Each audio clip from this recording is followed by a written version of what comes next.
Hi, I'm Alex Popham. I'm the 4-H agent here in Breckinridge County, part of UK's College of Ag, Food and Environment's Cooperative Extension Service.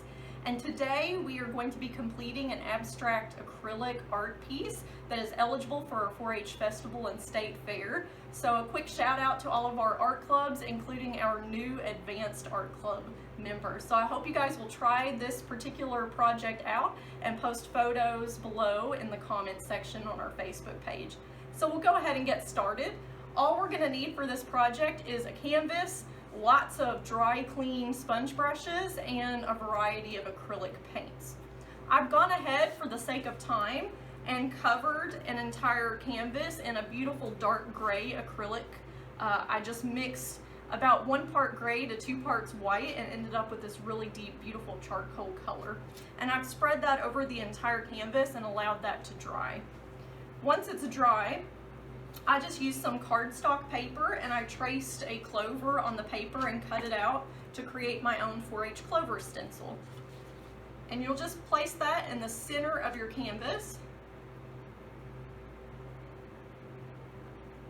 Now for an abstract painting, it may look like something, but it's not going to be a realistic representation. It's not going to look exactly like it. So I'm going to use geometric shapes in a variety of colors to represent a clover or make the person viewing this painting make it appear that it is a clover. So that's why I'm using the stencil, and then I'm going to use the tape to break it up into a variety of lines and shapes of different colors, but the overall shape is going to retain this clover look. So I'm just using masking tape or painter's tape, works great, and you'll just cut it into small pieces and start placing it around your stencil. So for instance, I placed that piece of tape and cut the stem of my clover into 2 pieces. I can cut this little leaf in several pieces here. And have fun with it. Try a variety of angles and directions and sizes so that you get a variety of shapes. And the cool thing is, once we paint it, you're going to end up with that charcoal showing in between all of those blocks of color. It's going to be a very beautiful effect. So you'll just continue doing that throughout your canvas, and you'll end up with something that looks like this. And you can see that I've started to paint it. And let's talk about the paints that I'm going to be using. So I have 6 choices today that I've laid out, and I chose these on purpose. I chose our 3 primary colors, so blue, red, and yellow, as well as our secondary colors in the front row, our orange, green, and purple. And I'm going to, as you can see, I've started putting our complementary colors next to one another. So I'm going to try my best to do that throughout the painting.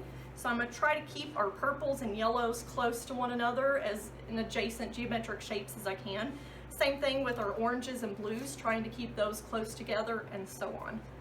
So let's try to fill in some more of these colors. So I'm going to add some yellow over here. Now you'll see that the paint is very thin, and so you might have to go back and put a second or third layer on, but that's okay, that'll make it more fun. Give you a little more time to play with it and enjoy it. And I'm using a sponge brush because it gives kind of a cool texture, but you're welcome to use any other type of brush that you want. Let's add some greens.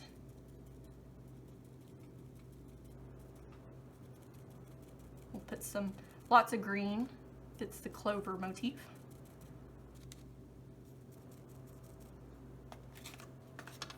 So this is a lot of fun. You can choose a variety of shapes and try this on different size canvases. So have a lot of fun with it. And you can cover the entire canvas, not just a certain shape. You could do the entire canvas in blocks of color and shapes and designs.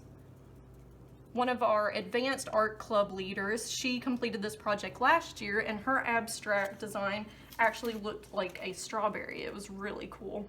Made it all the way to the state fair. Now again, you'll notice that this paint is super thin, so you're definitely going to want to do at least 2 coats on it. But it is a really pretty clover design. All right, we have a couple more blocks. Let's add a splash of purple right here and some more blue. So I tried as best as I could to keep complementary colors close to one another, but it's my Clover. I'll stick them anywhere. All right.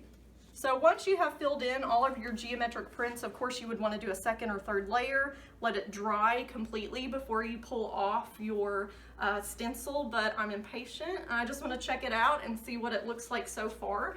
So I'm going to use your nails, or if you have an X-Acto knife, to help you peel up the tape if it's been on there a while. But you'll just peel your stencil off slowly and carefully and reveal how your art project turned out. So we'll peel it really slowly. So once we peel it off, we end up with some cool colors and blocks in a very abstract pattern that, if you stand at a distance, will reveal the Clover.